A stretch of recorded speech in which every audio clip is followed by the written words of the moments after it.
उन ऋषियों का रक्त है जिन्होंने विश्व को ज्ञान विज्ञान दिया। हमारे यहाँ के आर्यभट्ट ने शून्य दिया।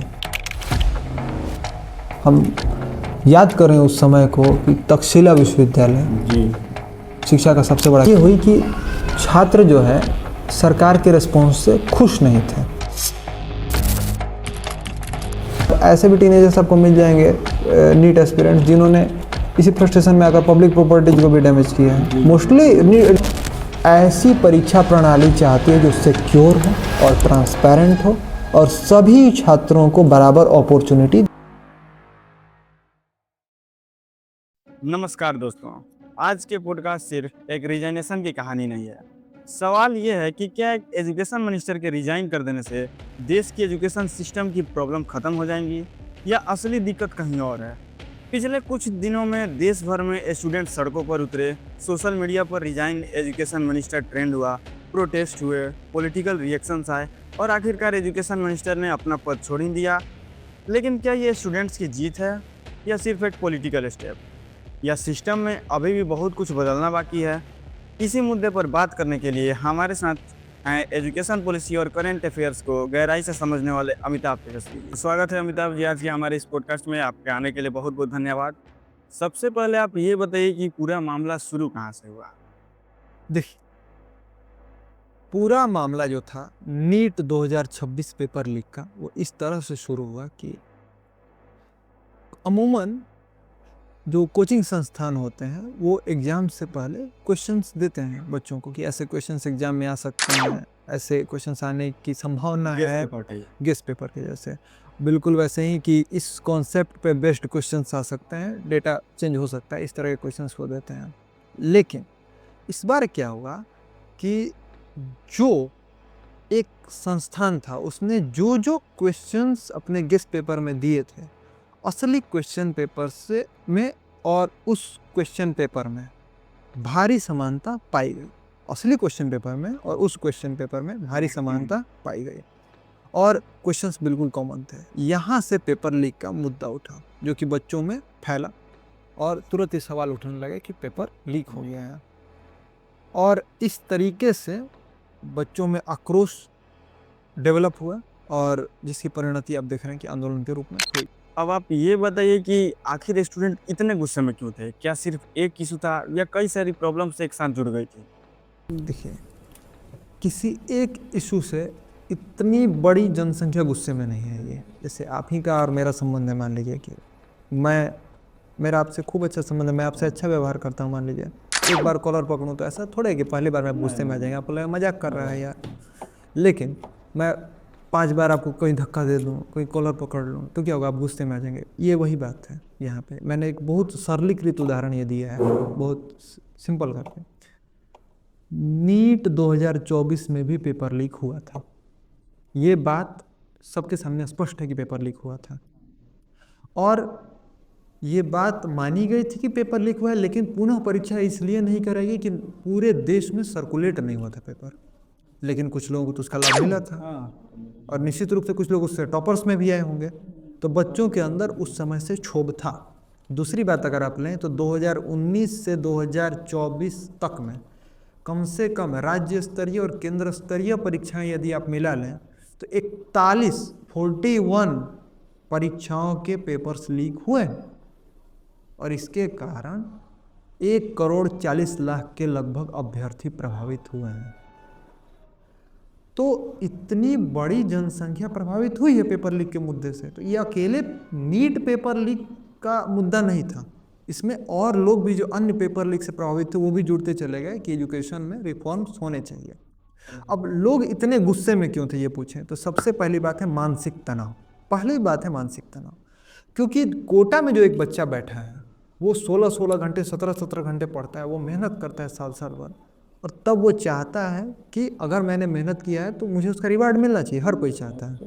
अब उसने मेहनत किया, उसने परीक्षा ठीक से दी, उसकी परीक्षा अच्छी गई, तब उसे खबर मिलती है कि पेपर लीक था। अब परीक्षा परिणाम अगली बार ठीक आएगा कि नहीं आएगा कौन कह सकता है। ये अगली बार, अब मान लीजिए कि आपकी परीक्षा पर स्वास्थ्य खराब हो जाए, हर एक चीज़ का उसने भले ही तैयारी की है लेकिन वो श्योरिटी से नहीं कह सकता कि मेरी परीक्षा अच्छी ही जाएगी।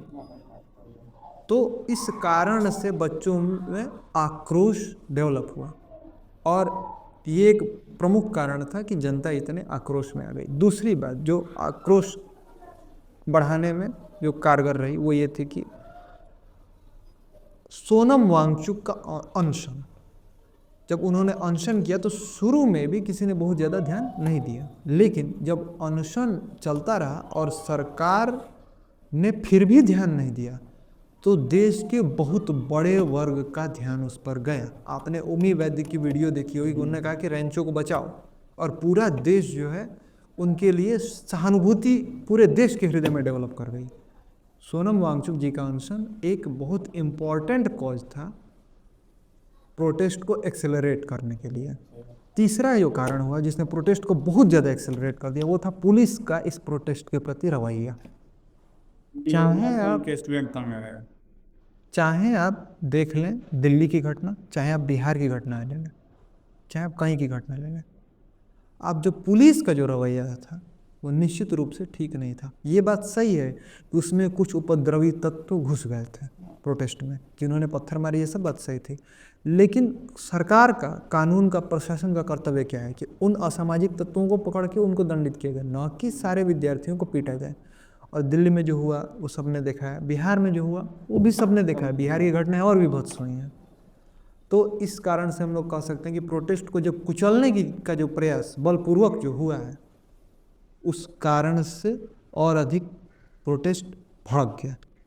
लेकिन उसके बाद गवर्नमेंट ने उसको संज्ञान में लेते हुए काफ़ी सही अप्रोच अपनाया और स्टूडेंट्स शांत हो गए। कहने का मतलब यही था कि सिर्फ नीट वाली बात नहीं थी, यहाँ से सिर्फ एक नीट पर वाली एक बात प्रॉब्लम्स नहीं। जुड़ते गई और सब कंबाइन होकर एक ही बार में निकल गए, उभरने जी। लगे, जिसके कारण कि दिखने लगा कि इतना बड़ा प्रोटेस्ट है। आप किसी भी देश की क्रांति को देखें तो एक कारण से क्रांति शुरू नहीं होती है, अनेक कारण जुड़ते जाते हैं। चाहे आप पुरानी किसी भी क्रांति को ले लें, राजस्थान से चाहे क्रांति करें या यूरोप की, जहाँ का भी आप बुक में भी देखें तो। आप अन्ना हजारे जी का आंदोलन ले लें, हाँ, अभी कुछ समय पहले की बात है, आप अन्ना हजारे जी का आंदोलन ले लें तो उस समय में भी जो प्रोटेस्ट बहुत ज़्यादा हुए उसका कारण था, ऐसा नहीं था कि एक घोटाला, उसका कारण था घोटालों पर घोटाले, और इसके लिए लोग बाल बिल की वो मांग कर रहे थे। और उसके बाद उनके अनशन ने और एक्सेलरेट कर दिया उस चीज़ को, और उसके बाद रामलीला मैदान में जो बल प्रयोग हो गया पुलिस के द्वारा हुआ। तो ये सब चीज़ें हमेशा आंदोलन को, और यदि आप जन आंदोलनों का अध्ययन करें तो जन आंदोलनों को ये सब चीज़ें एक्सेलरेट कर देती हैं, क्योंकि लोकतंत्र क्या है, जनता की सरकार है, जनता के द्वारा है और जनता के लिए है। तो जब जनता को ये लग जाता है कि सरकार मेरे लिए नहीं है, सरकार में मेरा वजूद नहीं है और सरकार मेरे द्वारा नहीं चल रही है, मैं इन्फ्लुएंस नहीं कर पा रहा हूँ सरकार को, तो वहाँ से समस्याएं उत्पन्न होना शुरू हो जाती हैं। आखिर ये प्रोटेस्ट इतना बड़ा कैसे बढ़ा? ऐसे तो आपने बता दिया, बाकी कहने का मतलब ये था कि क्या सोशल मीडिया ने भी इसमें अहम भूमिका निभाई या नहीं, कैसे? सोशल मीडिया किसी भी आंदोलन को शुरू नहीं करवा सकती है, नहीं। सोशल मीडिया आंदोलन को एक्सेलरेट कर सकती है। जैसा कि हमने देखा कि अनेक कारण थे आंदोलन बढ़ने के, ठीक है, विरोध प्रदर्शन बढ़ रहे थे। सोशल मीडिया से क्या हुआ कि बिहार में यदि कोई घटना होती है तो दिल्ली का भी व्यक्ति देखता है, हरियाणा में कोई घटना होती है तो तमिलनाडु का भी व्यक्ति देख सकता है।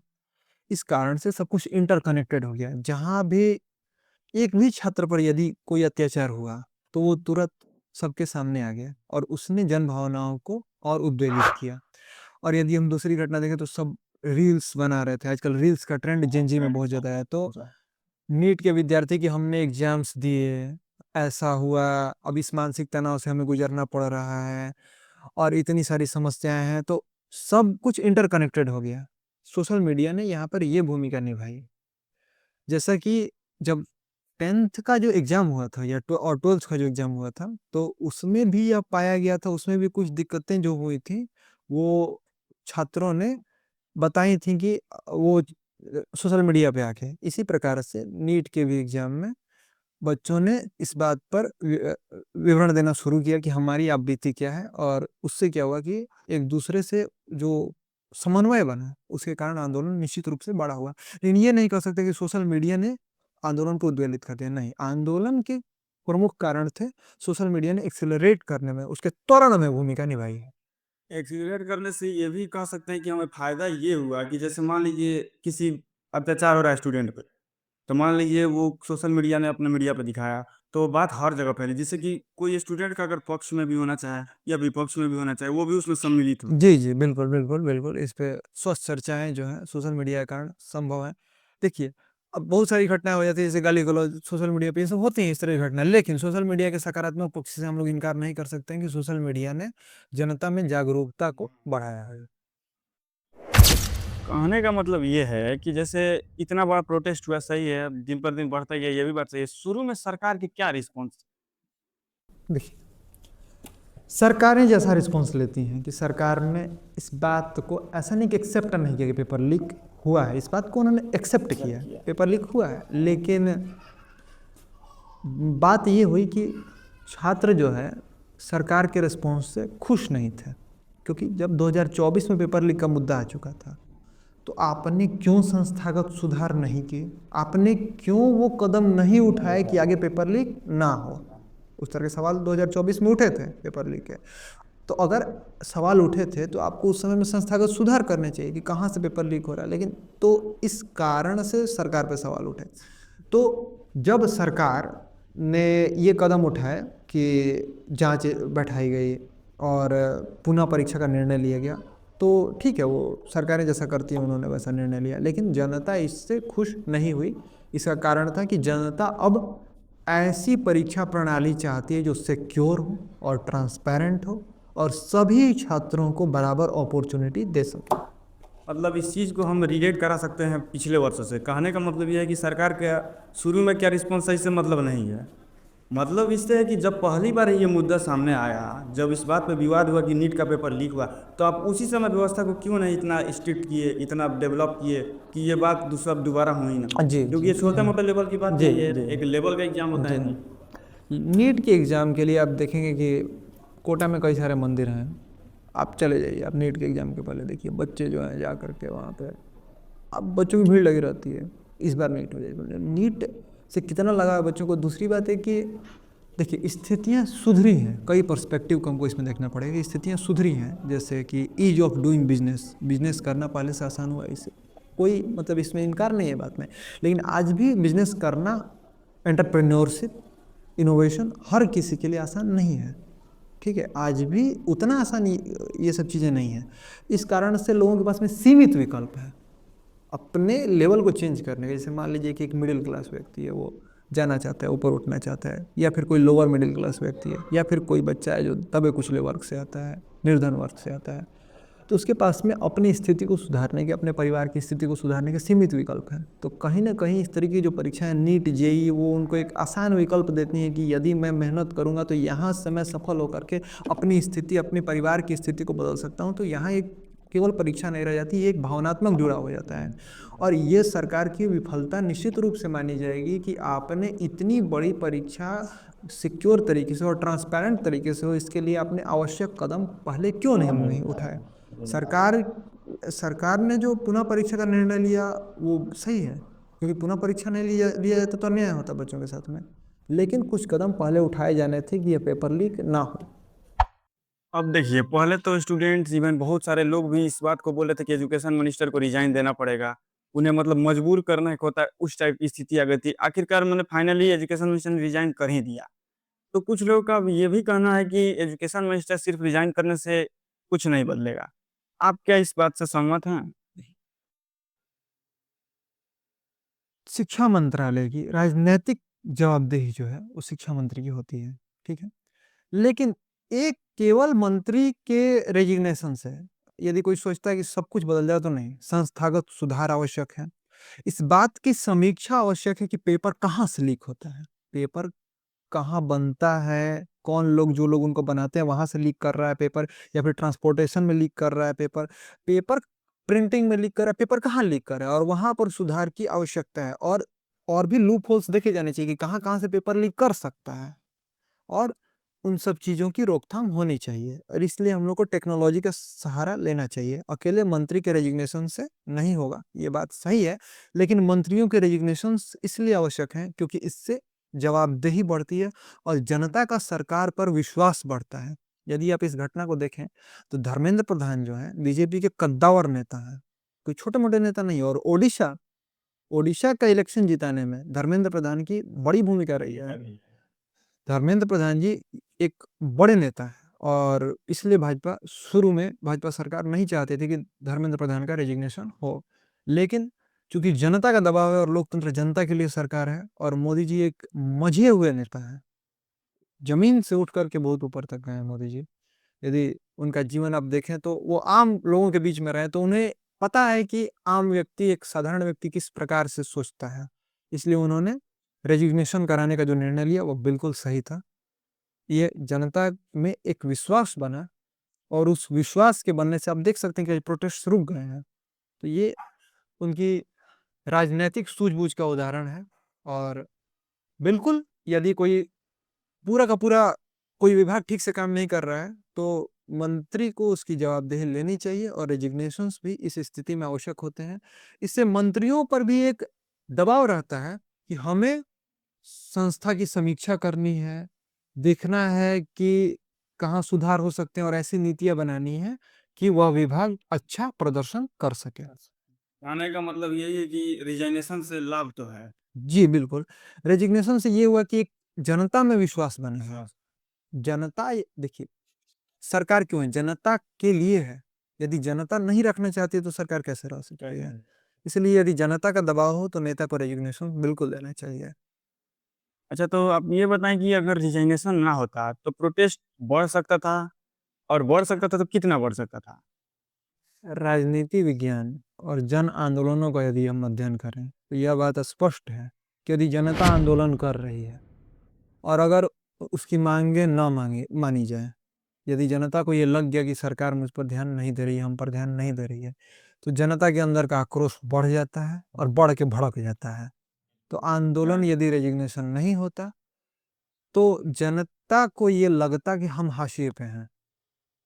तो जैसे ही, चूंकि मोदी जी एक बहुत परिपक्व नेता हैं, तो उन्होंने जो ये निर्णय लिया है कि धर्मेंद्र प्रधान जी का रेजिग्नेशन कराने का, वह एक बहुत ही मैच्योर निर्णय है, बहुत ही परिपक्व राजनेता का लिया गया निर्णय है।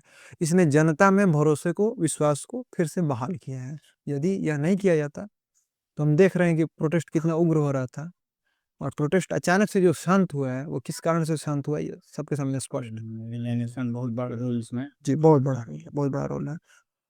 और इससे पॉलिटिकल जवाबदेही भी बढ़ती है, राजनीतिक जवाबदेही भी बढ़ती है। इससे एक एग्जाम्पल सेट होता है कि यदि कोई आगे भी एजुकेशन मिनिस्टर बनता है तो उसको इस बात का डर होगा कि यदि मेरा मंत्रालय में यदि संस्था ठीक से काम नहीं कर रही मेरे मंत्रालय में, और तो मुझे रिजाइन देना पड़ सकता है। तो इससे क्या होगा कि मंत्री सुधार करेंगे और संस्था की समीक्षा करेंगे, इससे कहीं ना कहीं एक बेहतर कल की उम्मीद हम लोग कर सकते हैं। मतलब एक तरह से कुर्सी बचाने के लिए ही सही, बट वो प्रयास जरूर करेंगे कि हमारा जी अच्छा बिल्कुल बिल्कुल। ध्यान दे।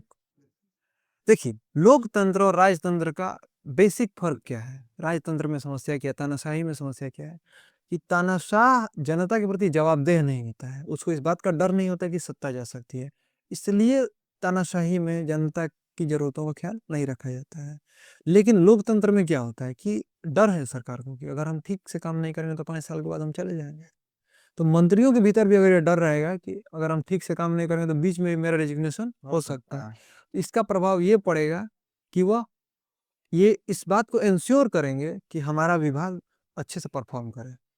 और उसके लिए चूंकि देखिए, नीति निर्माण, अधिकारियों की निगरानी, संस्था की निगरानी और ये सब जो है, ये सब काम मंत्री के ही होते हैं। मंत्री के ही ये सब काम है। तो यदि मंत्री ऊपर से अगर ठीक नीतियां बनाएंगे, अच्छी नीतियां बनाएंगे, जो आवश्यक सुधार हैं उसको करेंगे, और यदि पूरे के पूरे विभाग पर निगरानी रखेंगे, अच्छी निगरानी रखेंगे, तो इससे निश्चित रूप से परीक्षा में, शिक्षा व्यवस्था में और अन्य चीजों में सुधार देखने को मिलेगा। और देखिए, बात यही नहीं कि परीक्षा में सुधार का मतलब ये नहीं कि परीक्षा ठीक से हो। परीक्षा में सुधार का मतलब है कि आपको बेहतर कैंडिडेट्स। अब मान लीजिए कि कोई व्यक्ति है, वो चोरी करके क्वेश्चन पेपर लीक करके कहीं से भी जुगाड़ लगा के वो घुस गया, वो कैसा डॉक्टर बनेगा? मेडिकल कॉलेज में घुस गया, वो कैसा डॉक्टर बनेगा? वो क्या इलाज करेगा? आपका मानव संसाधन प्रभावित हो रहा है उससे। मानव संसाधन से ही तो देश का विकास उस पर निर्भर करता है। तो अल्टीमेटली इस बात का रिजल्ट ये होगा कि एक बेहतर देश में हम लोग होंगे। अच्छा, तो इस चीज़ से जो है स्टूडेंट्स को सबसे बड़ा क्या नुकसान हुआ? इसको ज़रा आप गहराई से समझाइए, अच्छे से एक्सप्लेन। पहला नुकसान जो है मनोवैज्ञानिक नुकसान है, ठीक है? मानसिक नुकसान है, मनोवैज्ञानिक नुकसान नहीं।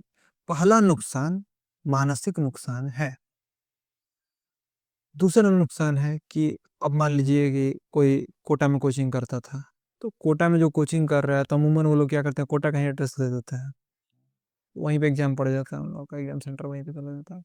अब वो व्यक्ति क्या करेगा कि अब वो व्यक्ति अपने गाँव आ चुका है, अब वो व्यक्ति फिर यहाँ से जाएगा कोटा। हाँ। अब जाने-आने की थकान, यात्रा का खर्चा, फिर आवास, अब फिर वहाँ क्या करेगा कि हॉस्टल ढूँढेगा, रूम लेगा वहाँ पे, पीजी लेगा रहने के लिए। इस तरीके से तो पैसा बर्बाद होता है और दूसरी बात कि आना-जाना फिर ये सब दिक्कतें होती हैं। फिर तीसरी बात ये होती है कि आगे भविष्य की योजनाएँ प्रभावित होती हैं। करियर में कैसे क्या करना, तो उनकी अपनी योजनाएँ थी, काउंसलिंग के को लेकर भी सब अपनी योजनाएँ होती हैं, तो अब उस सब में चेंज करना पड़ता है, तो ये समस्या है। लेकिन प्रमुख जो नुकसान होता है, मेरी मान्यता ये है कि वह मानसिक नुकसान होता है। इसीलिए आप देखेंगे कि इस तरीके के कॉम्पिटिटिव एग्ज़ाम्स में ज़्यादा अपने आप को क्षति पहुँचाने की घटनाएँ सामने आती हैं। अब मैं उस पर आपका ध्यान दिलाना चाहूँगा कि पहली चीज़ है कि अनसर्टेनिटी, जब आप ऐसी स्थिति में होते हैं कि आपको पता नहीं है कि आगे क्या होगा। जैसे आपका एग्ज़ाम अच्छा गया था, अब आपको क्या है कि अब आपको पता चला कि अब मुझे फिर से एग्ज़ाम देना है, तो आपका मस्तिष्क अ, एक ही बात के लूप में फँस जाता है, मतलब एक ही बात लूप में चलने लगती है वहाँ पे। मतलब मेरे कहने का ये है कि एक स्टेट होता है, उसको रूमिनेशन बोलते हैं।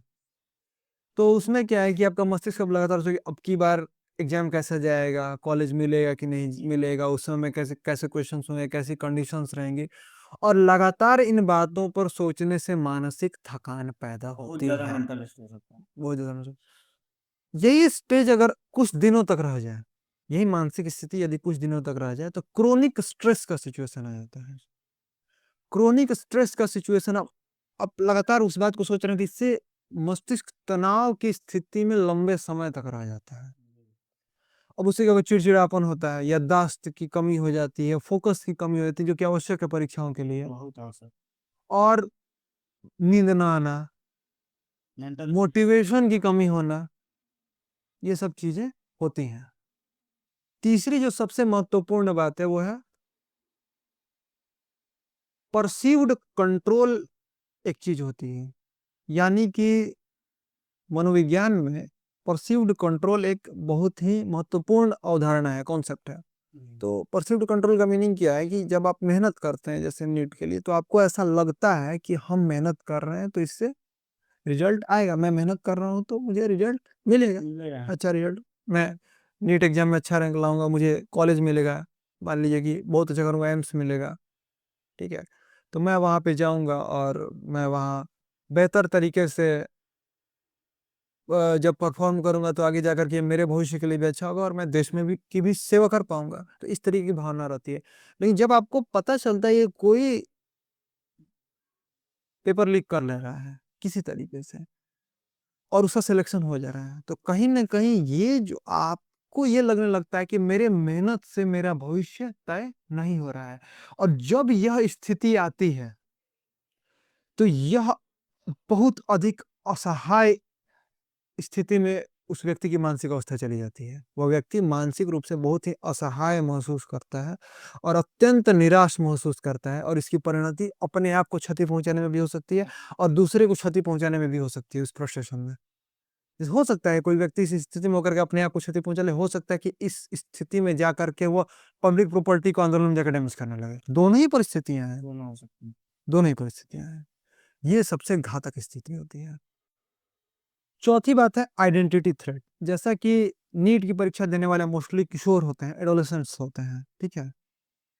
किशोरों में टीनेजर्स होते हैं, तो किशोरों में क्या है कि उनमें एक अपनी पहचान बनाने की इच्छा होती है। तो एक डॉक्टर जब आप बन जाएँगे तो आपकी एक बहुत मजबूत पहचान बनती है।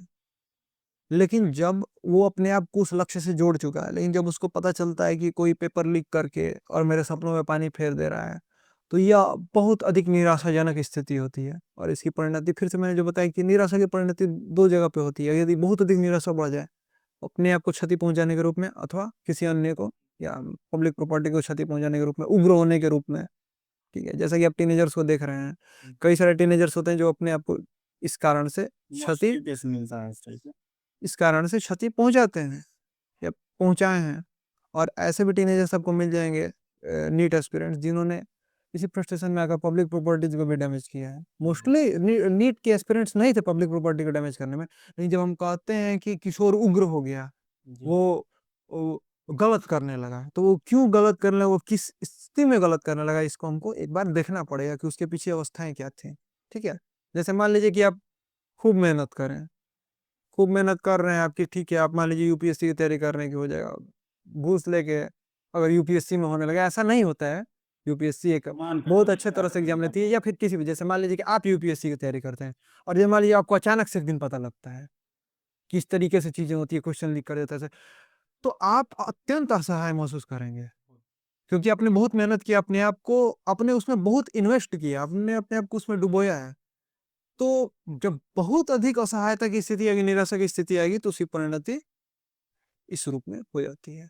ठीक है, तो इसके लिए हमें ये बहुत आवश्यक है कि यदि हम चाहते हैं कि स्टूडेंट्स अपने आप को क्षति न पहुंचाएं, स्टूडेंट्स पब्लिक प्रॉपर्टीज को क्षति न पहुंचाएं, तो इसके लिए इस बात की अत्यंत आवश्यकता है कि परीक्षा प्रणाली सिक्योर और ट्रांसपेरेंट तरीके से जी। सुधरे। अच्छा, इन सब को देखते हुए अगर आप मतलब कि गवर्नमेंट को सजेशन देना चाहें तो आप क्या सजेशन देना देखिए, चाहेंगे? सबसे पहला सजेशन मैं दूंगा टेक्नोलॉजी का प्रयोग। टेक्नोलॉजी का प्रयोग, जी। जैसे देखिए पूरी दुनिया किस तरह से टेक्नोलॉजी पे चल रही है, चल रही हर है। जगह आप मेडिकल फील्ड देख लीजिए, आप एरोस्पेस देख लीजिए, आप कुछ भी देखिए, आप एआई का प्रयोग कर रहे हैं, हर जगह टेक्नोलॉजी, यहाँ भी टेक्नोलॉजी लगाने की जरूरत है। ठीक है, सबसे पहला जो मैं सुधार के लिए सुझाव दूंगा वो है डिजिटल ऑडिट ट्रेल। अब डिजिटल ऑडिट ट्रेल क्या है, ये आप समझिए कि पूरे सिस्टम का सीसीटीवी कैमरा है, इसमें सब रिकॉर्ड हो रहा है, कब क्या, जैसे मान लीजिए किसी अधिकारी ने फाइल खोली, कब खोली, किस समय पे खोली, किस कंप्यूटर से एक्सेस किया, किस आईडी से लॉगिन किया, ये सब कुछ उसमें रिकॉर्ड हो रहा होगा। ठीक, कितनी बार खोली, क्या डाउनलोड या कॉपी करने का प्रयास किया, तो डिजिटल ऑडिट ट्रेल में इस सब का रिकॉर्ड हो रहा होगा। तो इससे क्या होगा, सबसे पहले कि यदि लीक होता है तो अनुमान पर इन्वेस्टिगेशन नहीं होगा, साक्ष्य पर इन्वेस्टिगेशन होगा, डिजिटल साक्ष्य पर इन्वेस्टिगेशन होगा, बिल्कुल पकड़ना आसान होगा। दूसरी एक चीज है जो हमारे समझने की, वो है डिटरेंस इफेक्ट। डिटरेंस इफेक्ट जो होता है वो क्या होता है कि यदि आपको पकड़े जाने का डर होगा तो आप अपराध नहीं करेंगे, यदि लोगों को पकड़े जाने का डर होगा तो वो अपराध नहीं करेंगे। तो इससे जब उनको पकड़े जाने का डर होगा तो क्वेश्चन पेपर लीक करने का कोई दुस्साहस नहीं करेगा। दूसरा सुझाव मैं दूंगा एंड टू एंड एन्क्रिप्शन का प्रयोग। एंड टू एंड एन्क्रिप्शन का आप एग्जांपल व्हाट्सएप में देख सकते हैं। बिल्कुल। तो एंड टू एंड एन्क्रिप्शन क्या है, मान लीजिए प्रश्न पत्र तैयार कर दिया गया, क्वेश्चन पेपर तैयार है, उसको एक तिजोरी में रख दिया गया है, उसकी चाबी एक निश्चित व्यक्ति के पास है और वो भी एक सही समय पे ही उसको खोल सकता है। एंड टू एंड एन्क्रिप्शन इसी तरह से काम करता है। यदि ऐसा किया जाएगा तो एंड टू एंड एन्क्रिप्शन में दूसरी बात ये है कि यदि डेटा ये हम लीक भी हो जाए तो बिना उस कुंजी के बगैर, जैसे मान लीजिए कि तिजोरी है, तो यदि किसी को पता भी चल जाएगा उस तिजोरी में क्वेश्चन पेपर है, तो बिना चाबी के उसको खोल सकता है क्या? नहीं खोल सकता। उसी तरीके से एंड टू एंड इंक्रिप्शन में कोई उस डेटा को पढ़ नहीं सकता है बिना डिजिटल चाबी के। ठीक है, वो एक डिजिटल चाबी की तरह उसमें काम करता है। और वो, तो इससे क्या होगा कि सुरक्षा, क्वेश्चन पेपर की सुरक्षा बढ़ेगी और परीक्षा में पारदर्शिता और सिक्योरिटी बढ़ेगी। परीक्षाएं अधिक स्पष्ट तरीके से सुरक्षित और पारदर्शी हो सकेंगी। तीसरा सुझाव जो मैं देना चाहूंगा वो है एआई बेस्ड मॉनिटरिंग। ठीक है, जैसे मान लीजिए कि कोई अधिकारी जो है वो बार बार एक्सेस कर रहा है किसी फाइल को, वो किसी असामान्य समय पर उसको खोलने का प्रयास कर रहा है, उसको डाउनलोड करने का या कॉपी करने का किसी प्रकार से प्रयास कर रहा है, तो एआई लाखों डेटा पे नजर रख के और उससे एक निष्कर्ष, उसमें से चीजों को पकड़ सकता है। ये व्यक्ति नहीं पकड़ सकता है। तो अगर एआई बेस्ड मॉनिटरिंग होगी तो पहले बात तो मैंने बोला डिटरेंस इफेक्ट के कारण कोई हिम्मत नहीं करेगा उसमें कुछ गड़बड़ करने की। और दूसरी बात ये है कि यदि कोई गड़बड़ करता है तो वो त्वरित पकड़ा जाएगा और पेपर लीक होने से बच जाएगा, पेपर लीक नहीं होंगे। इसलिए मेरा मानना है कि टेक्नोलॉजी में इन 3 चीजों का प्रयोग किया जाए: digital audit trail, end to end encryption और एआई बेस्ड मॉनिटरिंग। अच्छा, न्यू एजुकेशन मिनिस्टर आने से स्टूडेंट्स को रियलिस्टिकली क्या एक्सपेक्ट करनी चाहिए जी, उनसे? ये बहुत अच्छा प्रश्न है कि विद्यार्थी क्या एक्सपेक्ट करें। तो विद्यार्थी एक्सपेक्ट कर सकते हैं कि नए एजुकेशन मिनिस्टर के आने के बाद कि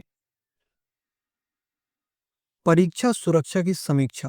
कहने का तात्पर्य ये है कि पेपर कहाँ से लीक करता है, कहाँ से लीक कर सकता है, इन सब की समीक्षा हो और उसको सुरक्षित करने के लिए क्या क्या कदम उठाए जा सकते हैं। जी। उसके बाद वे कदम उठाए जाएं, सुधार किए जाएं और इन सुधारों को स्पष्ट रूप से जनता को बताया जाए। ठीक है, हम यह उम्मीद कर सकते हैं सरकार से, आने वाले मंत्री से यह उम्मीद कर सकते हैं कि ऐसा होगा। अच्छा, शुरू के जो है पहले 100 दिनों में हमारे एजुकेशन मिनिस्टर को, मतलब जो न्यू एजुकेशन मिनिस्टर है, उनको क्या प्रायोरिटीज रखनी वही चाहिए? करना चाहिए कि सबसे पहले इस बात की समीक्षा करनी चाहिए, इस बात की समीक्षा होनी चाहिए कि कहाँ से पेपर लीक हुआ है और कहाँ से पेपर लीक हो सकता है।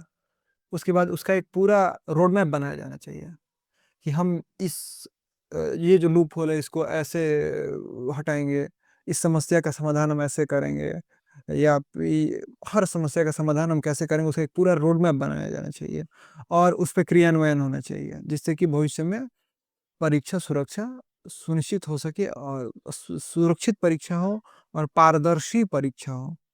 जी, और छात्रों से इस समय में संवाद बनाए रखना बहुत ज़रूरी है ताकि उनका विश्वास संस्थाओं से ना उठे और इससे उनको मानसिक बल मिलता है, ये भी करना चाहिए। अगर रिफॉर्म्स नहीं किए गए तो इंडिया के एजुकेशन पर क्या इफेक्ट हो सकता है? और अगर रिफॉर्म्स रिफॉर्म्स जो हैं हमारे सफल हुए तो इंडिया की एजुकेशन किस डायरेक्शन में जा सकती है? इस पे आप क्या बहुत कहना अच्छा चाहेंगे? प्रश्न है। देखिए, अगर रिफॉर्म्स नहीं किए गए, तो छात्रों का संस्था पर से विकास हो भरोसा उठेगा, विश्वास उठेगा और इसका उनके मानसिक स्वास्थ्य पर बुरा परिणाम पड़ेगा। इससे एक अगर सुधार नहीं किए गए और पेपर लीक्स होते रहे, तो इससे एक पेपर माफिया पूरी इंडस्ट्री डेवलप कर जाएगी। पूरी एक पेपर माफिया इंडस्ट्री तैयार हो जाएगी और ऐसे लोगों का सिलेक्शन होगा जो कि इसी सब उपायों को करके सिलेक्ट होंगे। तो कैसे डॉक्टर्स बनेंगे, कैसे इंजीनियर बनेंगे, आप सोच सकते हैं। ह्यूमन रिसोर्स अच्छा नहीं हो तो नेशन कैसे डेवलप होगा। लेकिन अगर रिफॉर्म्स किए गए और परीक्षाएं सही ढंग से होने लगी, तो इसका परिणाम ये होगा कि छात्रों का मनोबल बढ़ेगा, तो छात्र और बेहतर तरीके से तैयारी करेंगे। तो बेहतर लोगों का सिलेक्शन जब होगा तो बेहतर ह्यूमन रिसोर्स होगा हमारे पास। और एक बेहतर ह्यूमन रिसोर्स, एक बेहतर मानव संसाधन का अर्थ है एक विकसित भारत, जो कि विकसित भारत 2047 का स्वप्न जो हमारी जनता आज देख रही है। तो विकसित भारत के लिए आवश्यक है कि हम ये छोटे छोटे सुधार करें, जिससे कि बेहतर छात्र और ईमानदारी से तैयारी करने वाले छात्र हमारे इंस्टीट्यूशंस में पहुंचे और वहां से वो एक बेहतर ह्यूमन रिसोर्स बन के निकले और देश को आगे बढ़ा सकें। हम उम्मीद करते हैं कि निश्चित रूप से सुधार होंगे और सुधारों के फलस्वरूप हम बेहतर मानव संसाधन के साथ विश्व के मुकाबले खड़े होंगे और दुनिया के विकसित देशों के साथ कंधे से कंधा मिलाएंगे और 2047 तक हम विकसित भारत बनाएंगे।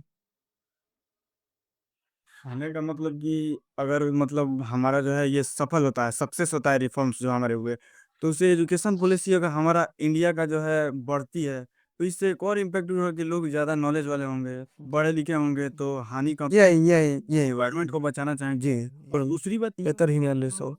हमारे यहाँ के स्टूडेंट है जो बोलते हैं कि एब्रॉड जाकर पढ़ना चाहते हैं, ये करना चाहते हैं, जी, उतना ही इतना लेवल हो जाए देश का कि वो कहीं जाना ही जी, जी, जी, जी, बिल्कुल बिल्कुल बिल्कुल। हम अपने। इस बात का स्वप्न देख सकते हैं कि जिस प्रकार से पहले नालंदा विश्वविद्यालय में जी। विदेशी आकर के पढ़ के पढ़ जाते के थे, जाते उसी प्रकार से हम इस बात का स्वप्न देख सकेंगे कि हमारे विश्वविद्यालय में अमेरिका, इंग्लैंड, जर्मनी के छात्र भी आकर के पढ़ेंगे और भविष्य में ऐसा अवश्य होगा। लेकिन तब होगा यह जब हम शिक्षा व्यवस्था में सही सुधार कराएँगे। हम याद करें उस समय को कि तक्षशिला विश्वविद्यालय जी। शिक्षा का सबसे बड़ा केंद्र था। हाँ। तो वैसे विश्वविद्यालय जहाँ रहे हैं, जिस भारत ने संसार को मार्ग दिखाया है, हम याद रखना चाहिए कि हम किस महान जाति के लोग हैं। हम भारतीय हैं। हमारे रगों में, हमारी नसों में वही भारतीय रक्त है।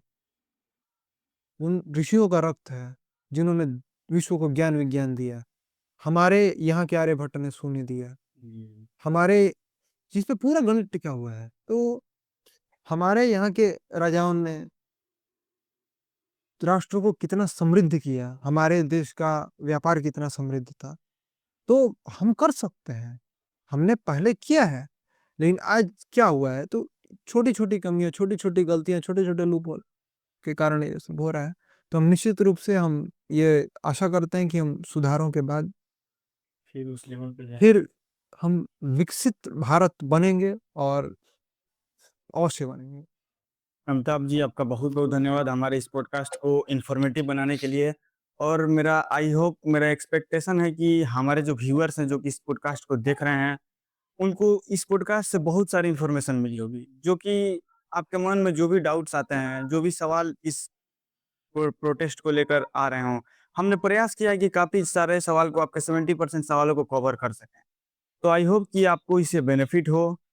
और आज की डिस्कशन से एक बात साफ है कि सिस्टम में ऐसे रिफॉर्म्स होने चाहिए जिससे स्टूडेंट्स का भरोसा मजबूत हो और एग्जाम्स फेयर, ट्रांसपेरेंट एवं टाइमली हो। और आप सब व्यूअर एक बात बताएं, क्या आपके हिसाब से सिर्फ लीडरशिप बदलने से बदलाव आ सकते हैं या पूरा सिस्टम में सुधार की जरूरत है? आप अपनी राय कमेंट में जरूर बताएं। अगर आपको ये पॉडकास्ट इन्फॉर्मेटिव लगा हो तो चैनल को सब्सक्राइब कीजिए और इन एपिसोड को उन लोगों तक पहुंचाइए जो एजुकेशन रिफॉर्म्स पर सीरियस डिस्कशन करना चाहते हैं। बाकी मिलते हैं अगले एपिसोड में। आप सभी का बहुत बहुत धन्यवाद।